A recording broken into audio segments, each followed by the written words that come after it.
오늘 우리 갈라디아서 4장 말씀을 통해서 하나님의 말씀을 같이 나누겠습니다. 오늘은 특별히 우리 교회 3주년 기념하여서 원래 이제 로마서 같이 이렇게 나누다가 좀 이제 로마서 얘기하려고 하면 또 이제 2장 주에 대해서 얘기해야 되는데 이제 또 3주년 좀 기념해서 좀 교회 앞으로의 방향성과 또 앞으로 우리 교회에 좀 소망하는 바를 좀 말씀으로 같이 나누고자 오늘 좀 본문을 바꿨습니다. 우리 갈라디아서 4장 말씀을 보면요, 이 바울이 이 갈라디아 교회를 염려하는 이 심정에 대해서 오늘 본문은 이제 얘기하고 있습니다. 우리가 이제 갈라디아서를 한번 나눴던 적도 있지만, 이 갈라디아 교회는 지금으로 따지면 이제 소아시아 지역에 있어요. 그런데 이제 갈라디아 교회가 이방인 지역인데 사도 바울이 처음 이렇게 전도를 시작했을 때 이 갈라디아 교회에 복음을 전했고, 이 갈라디아 교회가 아주 복음을 기쁘게 받아들였던 교회였어요. 지금 이제 12절에서 20절 말씀을 봐도 이 갈라디아 교회가 처음에 얼마나 기쁘게 복음을 받아들였는지 바울이 그때를 회상하면서 쓰고 있어요. 특별히 우리 14절을 보면은 이렇게 얘기하죠. 너희를 시험하는 것이 내 육체에 있으되, 그러니까 과거에 바울이 이 갈라디아 지역에 복음을 전했을 때 아마도 이제 구체적인 얘기를 하지는 않지만 바울이 어떤 전염병에 걸렸던 것 같아요. 근데 이제 추측하기로는 15절에 보면은 너희가 나한테 눈을 빼어서 줄 정도로 나를 위했다라고 얘기를 하니까 아마도 좀 눈과 관련된 좀 전염병 내지는 좀 우리 병 중에 어떤 거는 좀 사람의 모습을 좀 약간 흉측하게 만드는 병들이 있잖아요. 그래서 그런 병에 걸렸을 것이라고 우리가 추측할 수 있어요. 그래서 이제 사도 바울이 뭐라고 얘기하냐면 내 육체에 너희를 시험하게 하는 것이 있었다는 거야. 너희가 보기에 내가 굉장히 초라해 보이고 굉장히 좀 흉측해 보였을 것이라고 얘기를 하는 거죠. 근데 그럼에도 불구하고 사도 바울이 그런 이제 외모적으로 좀 굉장히 흉측했을 때 그럼에도 불구하고 복음을 전했는데 이 갈라디아 지역 사람들, 갈라디아 교회가 그 복음을 굉장히 기쁘게 받아들인 거예요. 그래서 이 복음을 기쁘게 받아들여서 지금 이 사도 바울을 어떻게 대했냐니까 14절에서 하나님의 천사와 같이 대했다는 거예요. 굉장히 존귀한 분으로 되어 있다는 거죠. 심지어 어떻게까지 얘기해요? 그리스도 예수와 같이 영접하였다는 거죠. 그러니까 그만큼 지금 사도 바울의 몰골이 흉측하고 또 추측하기로는 전염병에 걸렸을 거라고 이제 추측을 하는데, 우리 지금 이제 전염병에 걸리려면 격리를 하잖아요. 근데 이제 그만큼 사도 바울이 사람들이 가까이 다가가기 어렵고 굉장히 이제 대하기 어려운 상황 가운데 있었는데, 이 갈라디아 교회는 그 복음을 기쁘게 받아들였기 때문에 이 복음을 전해준 사도 바울을 천사와 같이 여겼고 또 예수 그리스도와 같이 영접하였다. 정말 우리에게 복음을 전해준 귀한 사람으로서 받아들였다라고 기록하고 있죠. 그러니까 바울이 그때를 회상하면서 너희가 그때 얼마나 이 복음을 기뻐했고 또 나를 그렇게 존귀 여겼냐, 이런 일들을 이제 회상하고 있는 거예요.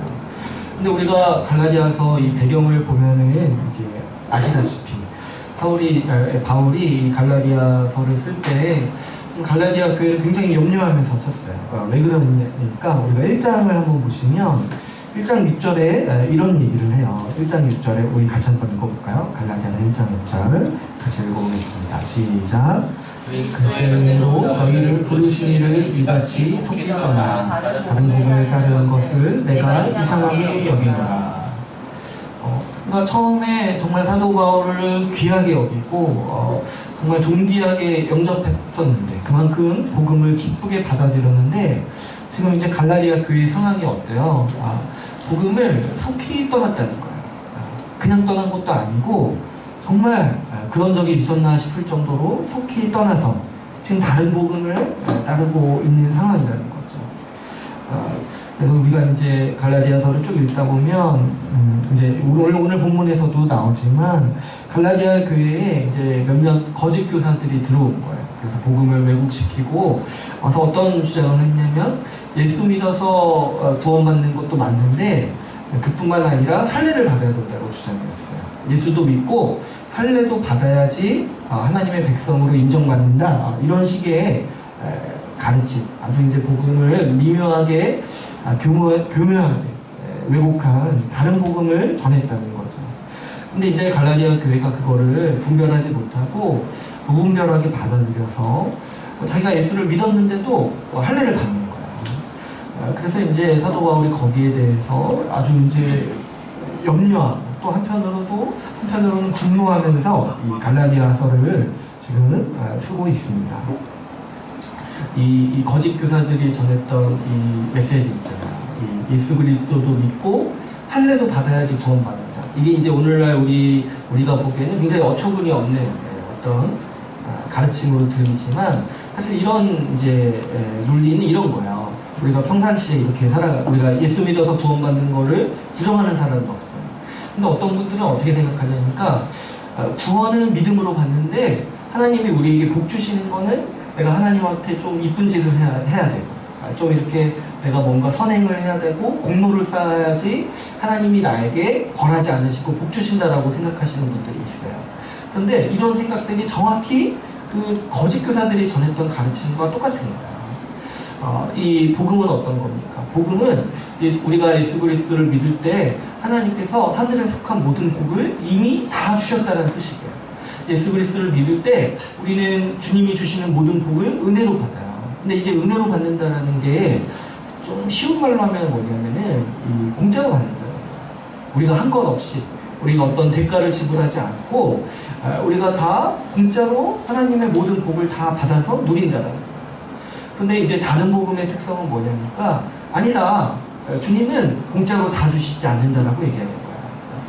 뭐냐니까 믿기도 믿지만 그래도 우리가 어느 정도 해야지 주님이 우리에게 복 주신다.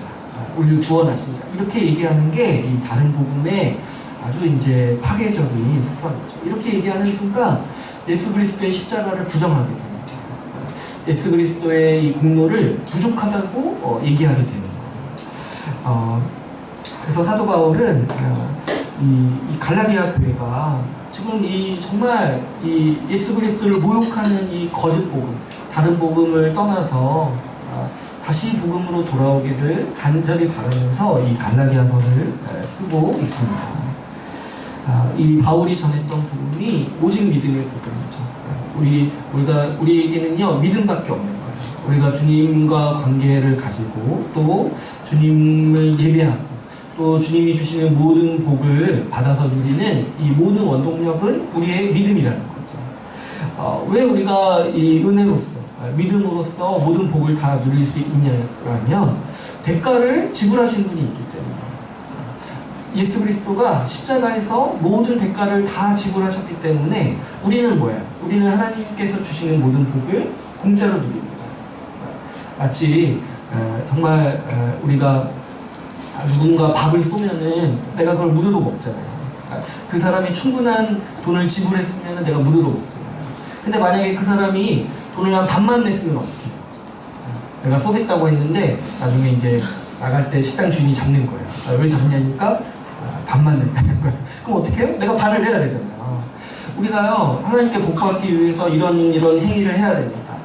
우리가 하나님께 인정받기 위해서 뭐 기도를 몇 시간 해야 됩니다. 뭐 성경을 몇 번 읽어야 됩니다. 이런 식의 주장이 뭐냐면 대가가 아직 남아있다는 거예요. 대가가. 근데 여러분 한번 생각해 보시면 대가가 남아있다는 거는 뭐가 부족하다고 얘기하는 거예요. 예수님께서 우리 대신에 지불하신 대가, 그 성량이 부족하다고 얘기하는 거예요. 그러니까 이 다른 복음은 예수 그리스도의 십자가가 부족하다고 얘기하는 거예요.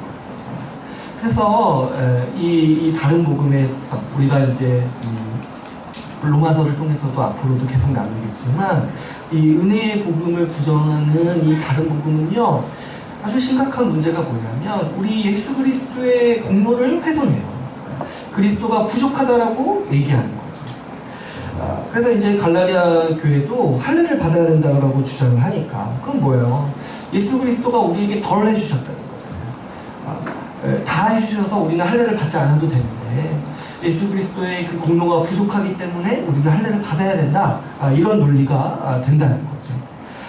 그래서 이 갈라디아서에서 바울은 이 갈라디아 교회를 향해서 이 은혜의 복음을 계속해서 얘기하고 여기로 다시 돌아오라고 이제 호소하고 있는 것이죠. 이 믿음을 강조했을 때 이 갈라디아 교회가 처음에는 그 복음을 굉장히 기쁘게 받아들였어요. 그런데 이상하게도 이 아까 우리가 살폈듯이 1장 6절에서 얘기하듯이 이 갈라디아 교회가 이 복음을 속히 떠났어요. 우리가 이제 지난주까지 이 로마서 1장을 살펴보면서 왜 이런 현상, 왜 처음에 복음을 기쁘게 받아들였는데 왜 속히 떠나는가, 왜 이런 현상이 나타나는가에 대해서 같이 함께 로마서 1장을 통해서 나눴죠. 왜 그렇습니까? 이 사람이 본성적으로 복음을 부끄러워하고 또 싫어하기 때문에 언제든지 사람은 처음에 기쁘게 복음을 들었어도 속히 떠나는 일들이 일어날 수 있다는 거죠. 처음에 복음을 기쁜 소식으로 들었어도 제가 여러 번 말씀드렸다시피 복음을 싫어하는 요소들이 몇 개가 있어서 사람은 어떤 유혹을 받는 거예요. 이 복음을 자기 입맛에 바꾸고 싶은 이런 유혹을 가지고 살아가는 거죠. 그래서 교회가 항상 복음을 듣고 배우지 않는다면 언제든지 사람은 쉽게 복음에서 돌아갈 수가 있습니다. 왜 그런가 하니까 이 복음에 반역하면서 사는 거는 우리에게 굉장히 익숙한 일이에요. 은혜의 삶을 살지 않는 것. 그래서 내 나름대로 정말 내 힘껏 죄인의 삶을 사는 거는 우리에게 아주 어렸을 때부터 익숙한 일이에요. 근데 이 복음에 합당하게 사는 일은 이 하나님께서 은혜로 주신 일은 우리가 경험해보지 못한 일이다 보니까 우리에게 굉장히 익숙하지 않은 거예요. 그러다 보니까 우리는 본성적으로 때로는 습관적으로 복음에 합당한 삶을 잊어버리고 또 정말 내 과거의 습관에 젖어서 복음을 떠나면서 살아가기가 굉장히 쉽다라는 거죠. 그래서 이제 우리가 교회에서 항상 복음의 삶에 대해서 얘기하고 복음에 합당한 삶이 무엇인지에 대해서 얘기하는 것이 그래서 중요한 거예요. 이것을 안다라고 생각해도 이게 우리의 본성을 거스르기 때문에 우리가 교회와 함께 살면서 끊임없이 배워야 하고 끊임없이 강조할 때 우리가 우리의 삶을 통해 무엇이 복음에 합당한 삶인지 분별할 수가 있게 되는 것이죠. 우리가 교회에서 복음을 강조하지 않는다면 정말 조금이라도 복음에 대한 열정이 정말 조금이라도 줄어든다면 언제든지 이런 위험, 복음을 속히 떠나는 일들이 일어날 수가 있는 것입니다. 특별히 오늘 우리가 읽은 본문에서는 이 복음을 떠난 갈라디아 교회를 향한 이 사도 바울의 마음이 잘 나타나고 있어요. 우리 20절을 한번 보시면은 20절을 이렇게 기록하고 있죠. 내가 이제라도 너희와 함께 있어 내 언성을 높이려 함은 너희에 대하여 의혹이 있습니다. 이렇게 얘기를 하고 있어요. 지금 이제 복음을 속히 떠나고 지금 이제 우리가 오늘 본문을 읽어보시면 아시겠지만 지금 사도 바울이 다시 돌아오라고 몇 번 권면을 했는데 그것도 좀 싫은 소리로 받아들였던 것 같아요. 좀 귀찮게 여기고 좀 그래서 다시 좀 원수처럼 대하고 있다라고 지금 얘기를 하고 있는 거예요. 그래서 지금 사도 바울이 거의 이제 마음이 너무 당혹스러워서 지금 이제 약간 너무 이제 괴로운 거예요. 그래서 20절을 보면은 약간 이제 내가 너에게 화났다 이런 뉘앙스로 들리는데 사실 이제 다른 번역을 보게 되면 이렇게 이제 번역을 하고 있어요. 우리 공동 번역에서는 이렇게 번역을 해요.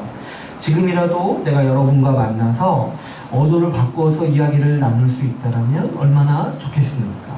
나는 여러분의 일이 걱정스러워서 안절부절 못하고 있습니다. 지금 이제 사도 바울이 어떤 마음이냐면 지금 갈라디아 교회가 복음을 떠났다는 소식을 듣고 정말 가서 어떻게든 말하고 싶은데 지금 바로 가지를 못하니까 지금 저 멀리서 안절부절하고 있다는 거예요. 지금 불안해서 지금 너무 정신을 차리지 못하고 있을 지경이라는 거예요. 그 정도로 지금 사도 바울이 이 교회를 향해서 안타까워하고 좀 괴로워하고 있다는 거죠. 그래서 이런 심정으로 19절에서 이제 사도 바울이 어떻게 말하냐니까 19절을 한번 같이 한번 읽어볼까요? 19절 같이 한번 읽어보겠습니다. 시작. 나의 자녀들아 너희 속에 그리스도의 형상을 이루기까지 다시 너희를 위하여 회사하는 수고를 하노니. 네, 지금 이제 사도 바울은 지금 안절부절 못하고 멀리 떨어져 있으니까 괴로워하고 있는데 그럼에도 내가 가만히 있지 않겠다 라고 얘기해요. 뭘 할 거라고 얘기를 하냐니까 다시 너희에게 가서 너희를 해산하는 수고를 하겠다라고 지금 얘기하고 있어요. 지금 사도 바울은 처음에 이 복음으로 갈라디아 교회를 품고 복음을 전하고 또 복음으로 갈라디아 교회를 양육했던 것과 같은 방법으로 다시 너희를 회복하겠다라고 지금 얘기를 하고 있는 거예요. 그가 복음을 전해서 지금 이제 사도 바울은 자기를 이제 어떤 이제 여인으로서 비유를 하는 건데 그가 복음을 전했을 때 갈라디아 교회를 출산했다는 거예요. 그리고 이 복음을 떠난 교회를 다시 세우기 위해서 지금 뭘 하겠다는 거예요. 내가 너에게 다시 가서 너에게 복음을 가르치고 다시 한번 복음으로 너희를 훈련시키겠다라고 얘기를 하고 있는 거죠. 지금 그래서 어떻게 얘기를 하는 거예요? 사도 바울은 지금 복음 전하고 복음으로 양육하는 일을 무엇으로 비유를 하냐니까 해산하는 수고로 비유를 한다는 거예요. 이 출산하는 것으로 비유를 한다는 거죠. 이 고대 세계에서는요, 지금도 사실 이 출산의 고통이 굉장히 두렵고 무서운 고통이잖아요. 근데 이제 이 마땅한 의료 기술이 없던 이 고대 세계에서는 이 해산이 대표적인 인간의 고통 중에 하나였어요. 그래서 이제 해산하다가 출산하다가 죽는 일도 다반사였고 굉장히 이제 극심한 고통 중에 하나로 예시가 됐던 그런 고통이었죠. 근데 지금 사도 바울은 이 너희에게 이 갈라디아 교회에게 복음을 전하고 가르치는 일이 이 해산의 일과 같다라고 비유로서 얘기를 하고 있는 거죠. 이 복음 전하고 가르치는 일을요, 이 출산으로 해산의 고통으로 비유한 이 말씀은 우리에게 복음 전하는 일이 어떤 의미인지 잘 가르쳐주고 있습니다. 먼저는 출산하면 어때요? 출산하면은 생명을 출산하는 거잖아요. 생명을 잉태하고 출산하는 일이잖아요. 근데 이 복음을 전하고 가르치는 일도 그와 같이 생명을 잉태하고 출산하는 일이라는 거예요. 왜 그렇습니까? 여러분, 우리가 그리스도 밖에 있다라면, 하나님을 모른다라면 사실 그 인생은 살아있다라고 말할 수 없어요. 왜 그래요? 생명의 주인이신 하나님께 반응하지 못하고 하나님을 예배하지 못하고, 우리 로마서 말씀에서도 나왔다시피 하나님이 만드신 세상에서 살고 있으면서도 하나님을 인정하지 않는 인생은 영적으로 보기에, 성경으로 보기에 그 자체가 죽은 인생이라는 거예요. 그래서 그러한 인생은 사실 살아있다라기보다는 천천히 죽어가는 것과 마찬가지인 거죠. 우리 살아가는 삶을 보면 어때요?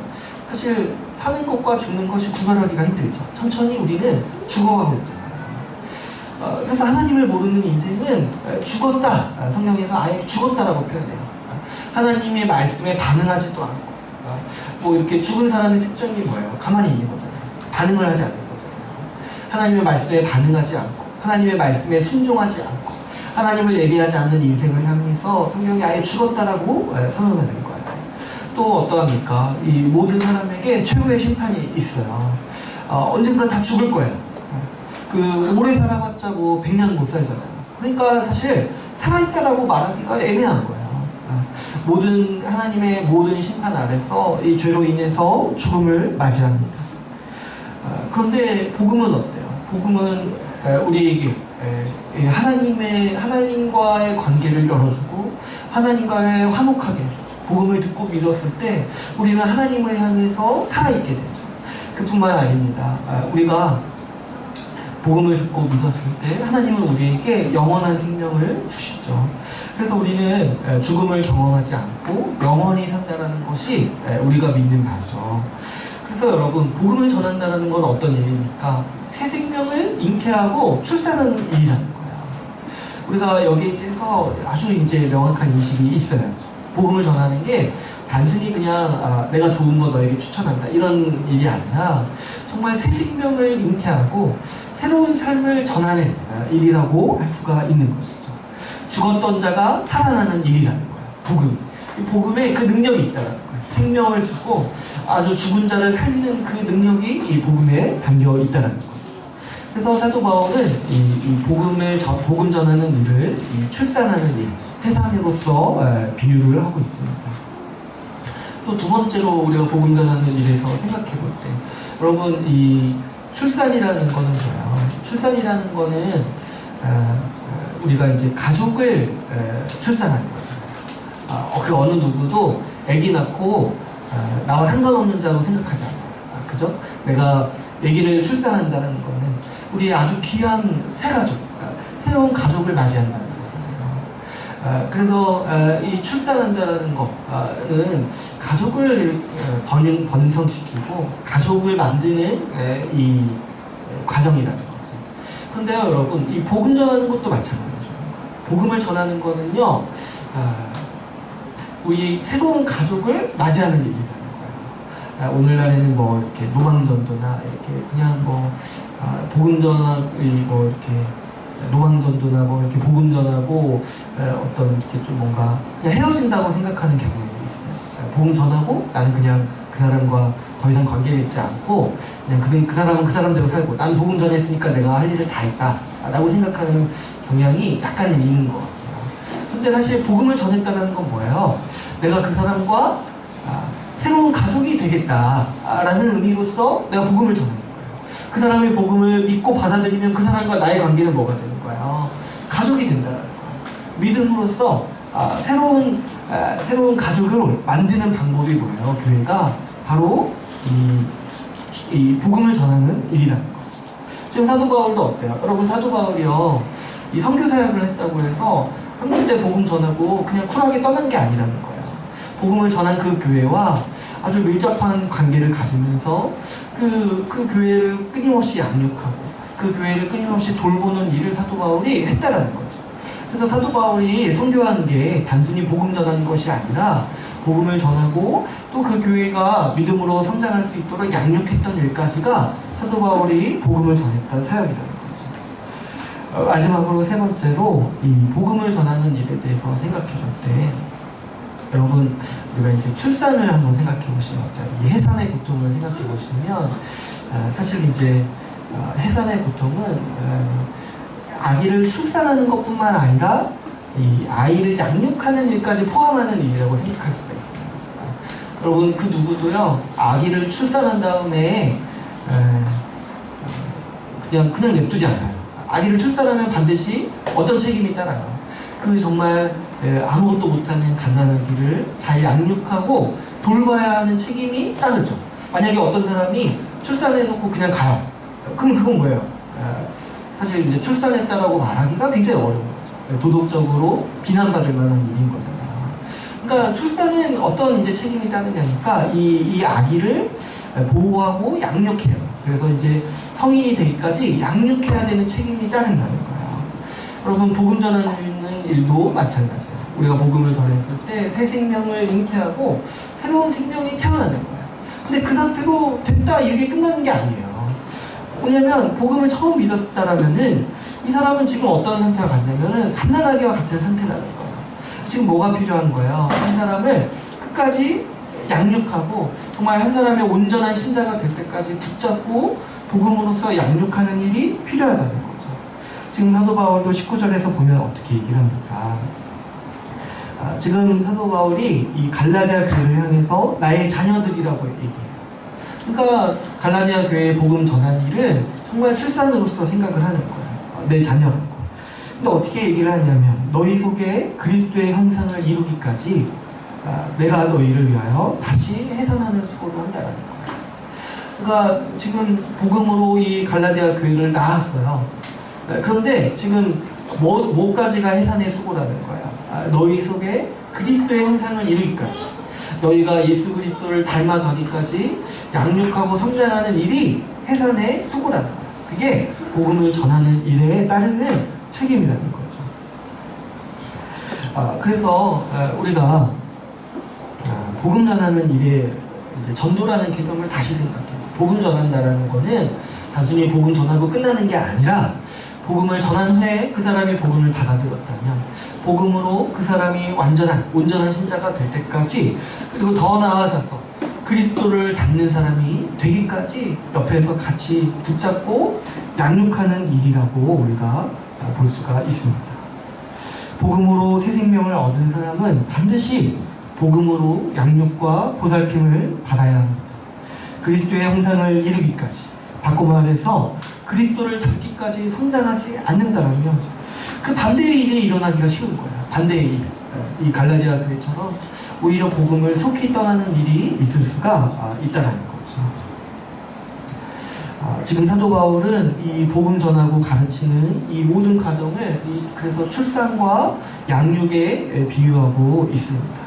그래서 지금 사도 바울은 자신의 역할을 뭐라고 여기는 거예요? 자기를 하나님 아버지께 인도하는 어머니의 역할로 생각을 했던 거예요. 그래서 이제 19절에 보면은 실제로 사도 바울이 뭐 남자잖아요. 근데 이제 내가 너희를 낳은 것처럼 얘기를 하잖아요. 내 자녀들아, 내가 너희를 위해서 다시 해산을 하겠다, 이런 얘기를 하잖아요. 그러니까 사도 바울이 자신의 역할을 어머니와 같이 여겼다는 거예요. 우리 신앙의 선배들은요, 이 사도들이 감당했던 이 역할을 교회가 한다라고 보았습니다. 하나님께서 우리를 자녀로 입양하시고 또 그분의 가족, 그분의 자녀로 삼으시는 방법은요, 딱 한 가지 방법이죠.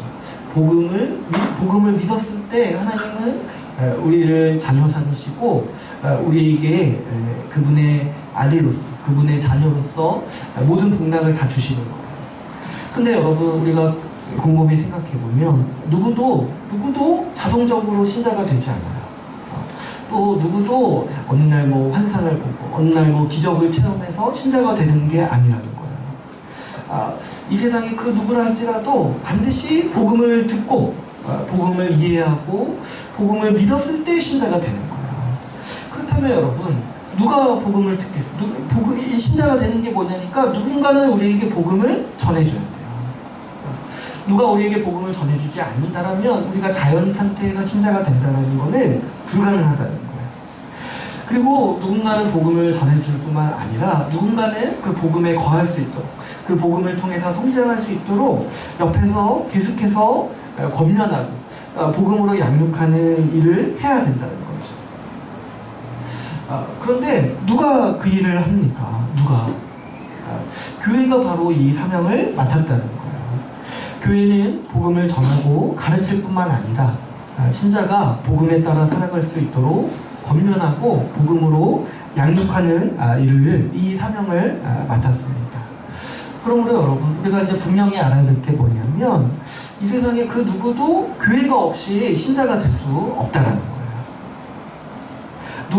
누가 복음 전하는 교회 없이 스스로 복음을 깨우칠 수 있겠습니까?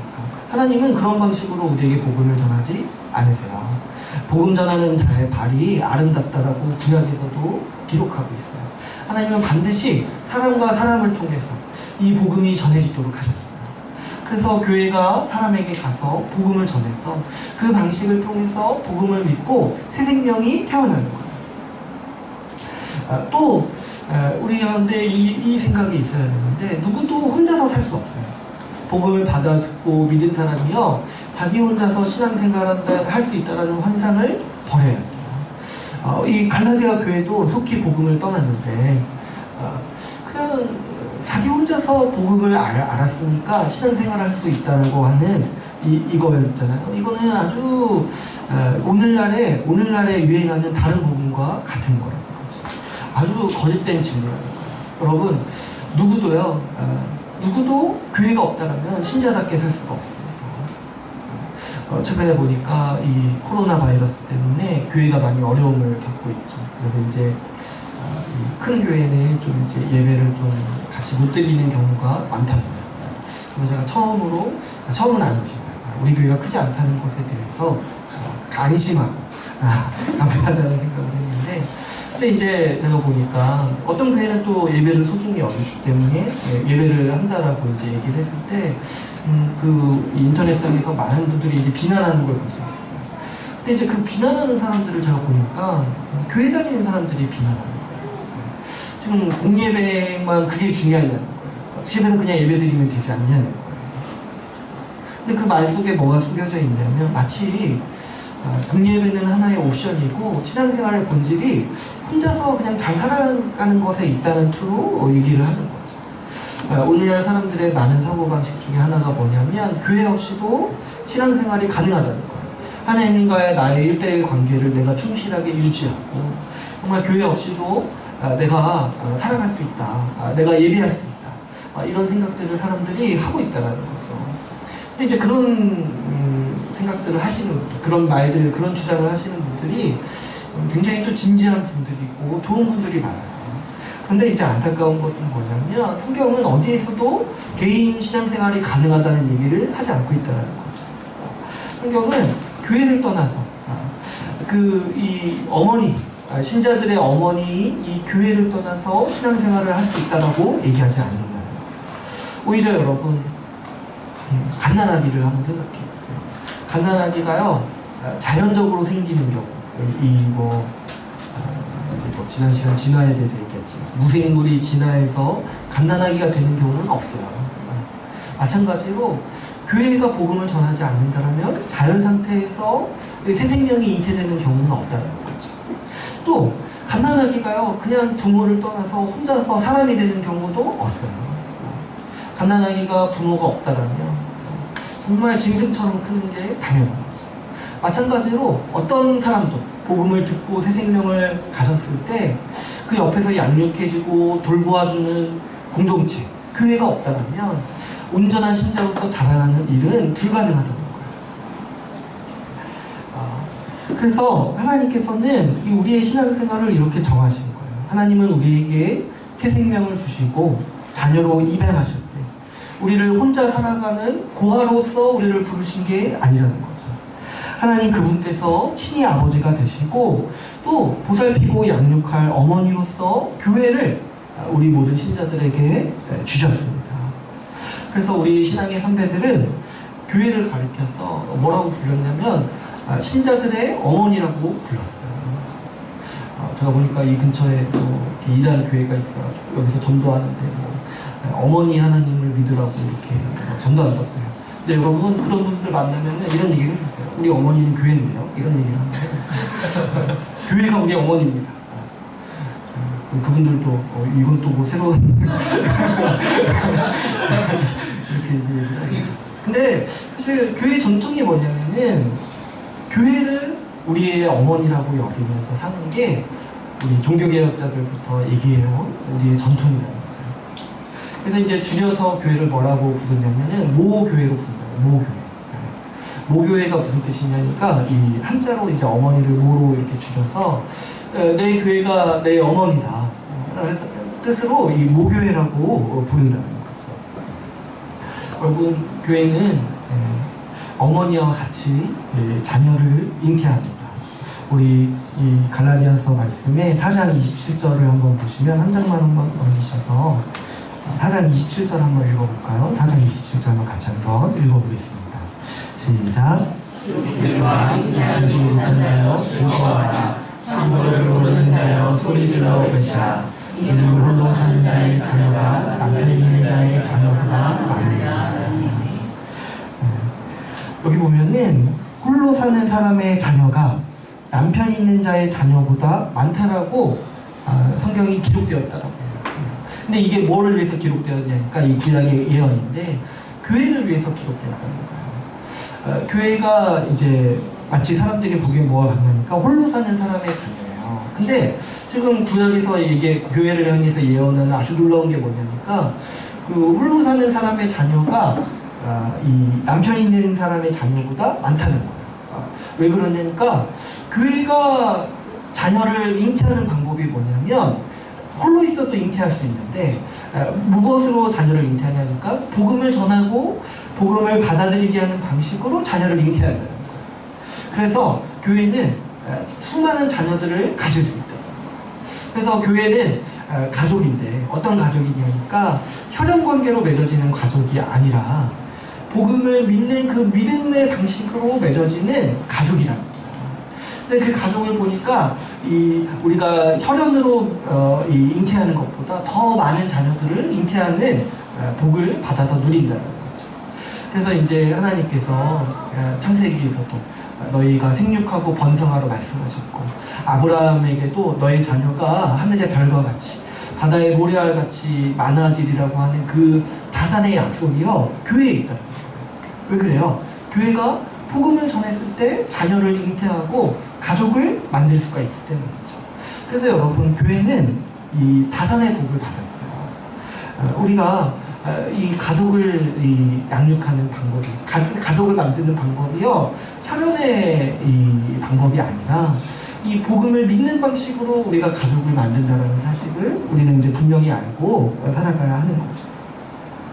제가 예전에 생활했던 이제 교회에서는 제가 부교육자로 있었는데, 처음에 제가 갔을 때 목사님이 우리 교회는 가족과 같은 교회라고 하셨어요. 그래서 저는 굉장히 기대하고 갔는데 나중에 알고 보니까 진짜 가족이었던 거예요. 진짜 혈연이었던 거예요. 근데 이제 그런 거 말고, 그럴 수는 있는데 그런 거 말고, 혈연이 아니더라도 우리가 왜 가족으로 되냐니까, 원래 교회는 이런 가족인 거예요. 하나님께서 복음을 통해서 가족이 되도록 만드신 공동체입니다. 또 교회는요 복음에 따라 살도록 권면하고 양육하는 곳이죠. 여러분, 이 어머니로서의 교회의 영광이 어딨냐니까, 단순히 자녀가 많다는 데서 교회의 영광이 있지 않아요. 여러분, 자녀가 많은데 그 자녀들이 다 비행 청소년 되고 뭐 이렇게 악행을 저질러 봐요. 그 부모가 욕을 먹잖아요, 나중에. 자녀가 많은 게 자랑이 아닌 거예요. 근데 뭐가 자랑이 되냐니까, 오늘 말씀에 19절에서 얘기하듯이 그 자녀들이 그리스도의 형상을 닮아간다는 거예요. 여기에 어머니로서의 영광이 있는 거예요. 이 교회가 자녀를 낳아서 양육하는데, 그 교회에 속한 자녀들, 그 교회에 속한 사람들이 누구를 닮아간다니까, 우리의 아버지이신 하나님, 그분의 형상이 예수 그리스도, 마다들을 닮아간다는 거예요. 그랬을 때 우리 교회에 속한 자들이 신앙이 후퇴하지 않고 신앙을 떠나지 않고 오히려 어떤 사람이 되는 거야? 정말 그리스도의 장성한 분야까지 자라나고, 정말 그리스도의 형상이 눈에 보이는 것처럼 정말 믿음이 성숙해가고 자라갈 때, 거기에 이 어머니로서의 교회에 영광이 있다는 것이죠.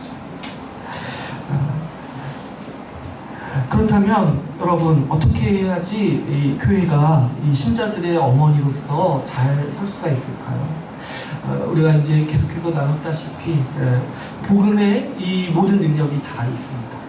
복음에 이 교회가 어머니로서 살 수 있는, 세워질 수 있는 모든 능력이 다 있습니다.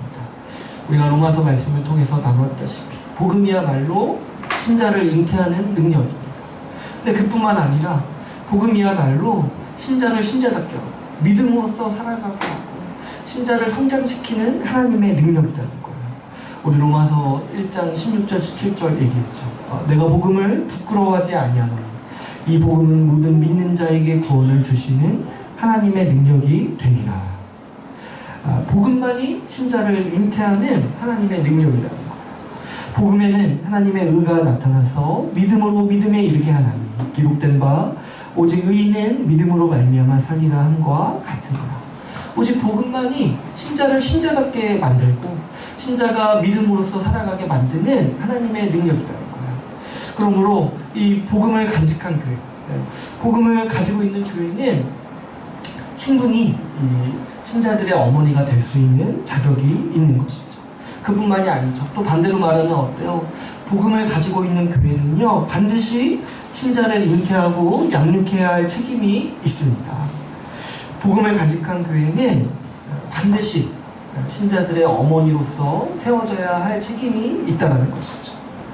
그래서 어떤 교회가 정말 모교회로 불릴 수 있느냐, 정말 어머니로서 인정받을 수 있느냐, 이게요 그 교회가 정말 복음에 충성하느냐를 가름할 수 있는 하나의 기준이 될 수가 있습니다. 저는 이제 저에게도 개인적으로 복음을 전하고 저를 양육해온 교회가 있어요. 지금은 제가 그 교회를 다니지 않지만, 근데 제가 그 교회를 존경하는 마음으로 저는 그 교회를 모교회라고 불러요. 근데 지금 이제 우리가 소망하기는 우리 주의 나라 교회, 저 스스로에게 또 여러분에게 또 앞으로 만날 누군가에게 이 모교회가 되기를 바라는 게 이 3주년을 좀 생각하면서 가지게 되는 소망입니다. 3년을 우리가 같이 지나오면서 우리는 그동안 교회를 지키고 세우기 위해서 힘썼습니다. 그래서 정말 그동안 귀한 헌신과 섬김이 참 많았어요. 그래서 이제 그 덕분에 우리가 오늘 이 3주년 기념 예배를 같이 드릴 수가 있죠. 그런데 또 한편으로 어떤 이제 또 염려가 있냐면, 한편은 우리가 교회를 지킨다, 또 우리가 교회를 세운다라고만 여기니까 어떻게 보면은 교회가 마치 우리의 보호가 필요한 아이처럼 여겨질 수 있지 않을까, 이런 생각을 좀 하게 돼요. 물론 우리가 초창기에 교회가 정말 세워진 지 얼마 되지 않았을 때는 그러한 일이 필요하죠. 교회를 보호해야 되고 정말 아끼고 정말 작은 일이라도 교회를 깰 수 있기 때문에 우리가 조심해야 됐고, 정말 아이를 다루듯이 정말 보호해야 했던 일들이 정말 반드시 필요했어요. 그러나 이제 우리가 좀 3주년을 기념하면서 우리 교회가 어떤 교회가 되어야 될지 생각할 때 좀 우리 교회가 단순히 우리가 좀 지켜야 되고 보호해야 될 뿐만 아니라 우리가 또 의존할 수 있고 우리가 의지할 수 있는 교회가 되도록 우리 교회가 성숙해야 될 필요가 있습니다. 우리 교회가 우리에게 어머니로서의 교회로 성장하기를 바라는 거죠. 이를 위해서 우리가 정말 복음에 충실하고 복음을 가르쳐야 되죠. 제가 더 힘써야 될 뿐만 아니라 교회의 모든 여러분들이 복음을 더 귀히 여기고 그런 분위기를 우리가 만들어 가야 합니다. 또 우리가 어머니처럼 좀 따뜻한 교회가 되기를 힘써야 합니다. 제가 보면은 이 작은 교회가 오히려 더 차갑고 오히려 더 사람들에게 냉혹하게 대하는 경우가 종종 있습니다. 자주 보고 익숙하고 편한 사람이라서 함부로 대하는 경우도 있는가 합니다. 또 너무 이렇게 같이 항상 보는 사람들끼리만 있으니까 막상 새로운 사람이 오면은 어색해하고 낯설어하는 경우가 작은 교회에 종종 있는 거예요. 그래서 오히려 작은 교회가 더 가족같지 않은 경우가 많이 종종 보게 되는 거죠. 그러나 그러한 환경에서, 이렇게 차가운 환경에서는 연약한 사람들이 성장할 수가 없습니다. 교회는 마음이 넓은 어머니가 되어서 다양한 사람들을 품고 양육해야 합니다.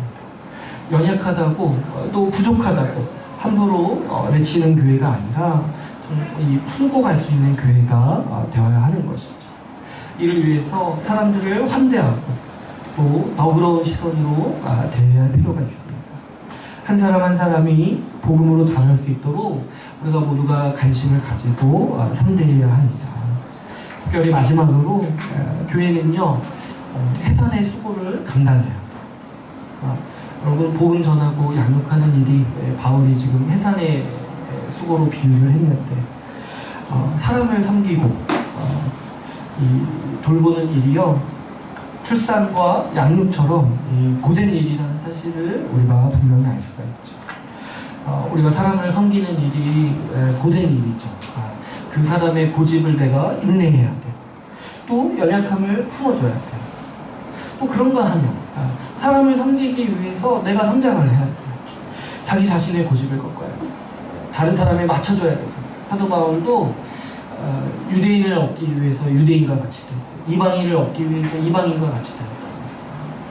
여러분, 우리가 사람을 섬기기 위해서 반드시 그 사람에게 맞춰줘야 돼요. 어린 사람일수록 그 사람에게 맞춰주는 거예요. 근데 여기에 대해서 너무 그렇게 이게 이렇게 싫은 일이다 이렇게 생각하는 게 아니라, 이게 뭐냐니까 원래 우리 교회가 감당해야 되는 사명이라는 거죠. 사람을 섬기기 위해서 자기 자신의 고집을 꺾어야 하죠. 또 사람을 섬기기 위해서 자기 자신의 연약함을 극복해야 돼요. 예수님께서요, 누구든지 자기 십자가를 지고 나를 따르라고 말씀하셨잖아요. 그런데 제가 보니까 사람을 섬기는 일이야말로 자기 십자가를 지는 거예요. 끊임없이 자기 자신을 부인해야 되고, 예수께서 가신 길, 예수께서 왜 자기 십자가를 지셨습니까? 우리를 위해서, 우리를 사랑하시기 위해서 자기 십자가를 지셨잖아요. 마찬가지로 우리가 지체를 사랑하고 사람을 섬기기 위해서 자기 자신을 부인하는 일이 우리 교회에 속한 모든 사람들이 마땅히 해야 되는 일인 것이죠. 여러분, 사람을 섬기는 일이요, 고된 일이지만 새로운 생명을 얻고 아이가 성장하는 일을 보는 것처럼 보람된 일이라는 사실을 기억해야 됩니다. 우리가 살아가면서 기쁜 일이, 우리 또 아이들이 성장하는 모습을 볼 때 보람을 느끼고 기쁨을 느끼잖아요. 마찬가지로 우리가 인내하고 우리가 수고하고 우리가 이 해산의 수고를 감당하는 이 수고가요, 이 일을 통해서 한 사람의 생명이 태어나고 그 사람의 온전해질 수 있다는 사실을 기억해야 돼요. 이거 없이는 누구도 사람으로, 신자로서 살아갈 수가 없는 거죠. 우리 누구도요, 부모의 고생 없이 크지 않았어요. 마찬가지로 어떤 신자도요, 교회의 수고 없이 그 사람이 온전한 신자가 될 수가 없습니다. 우리 교회가 이 수고를 정말 기쁨으로 온전히 감당하는 교회가 되기를 바랍니다. 이제 오늘 말씀을 맺겠습니다. 오늘 같이 말씀을 통해서 나누었듯이 교회는 복음을 전하여서 생명을 잉태하고 복음으로 양육하여서 그리스도의 충만한 분량까지 신자를 양육해야 하는 사명을 받았습니다. 교회는 복음으로 능히 이 일을 할 수가 있습니다. 우리 교회가 끝까지 복음에 충실하게 살아서 어머니로서의 사명을 잘 감당하게 되기를 바랍니다. 우리 교회에서 자라는 아이들이, 또 우리 교회를 통해서 복음을 듣고 양육받는 사람들, 또 여기에 있는 우리 모두가 우리 교회를 모교회라고 부른다면 교회로 함께 살아가는 우리의 삶이 영광스러울 것입니다. 우리 교회를 통해 사람들이 신자로서 생명을 얻고 살아가게 되기를 간절히 소망합니다. 오늘 말씀을 마치고 우리 같이 기도하는 시간을 가집시다. 우리 이 시간 같이 기도하실 때 들은 말씀을 가지고 또 우리 교회를 위해서 같이 기도합시다. 먼저는 우리 교회 3주년을 맞이하게 해주셔서 감사하는 기도를 드리고요. 또 주님께서 우리 교회를 복되게 여기셔서 좋은 환경과 또 좋은 사람들을 또 보내주셔서 또 감사할 수 있는 것 같아요. 또 교회를 위해서, 교회 미래를 위해서 기도할 때 우리 교회가 정말 신자들의 어머니로서 복음을 가르치고 전하고 복음으로서 양육하는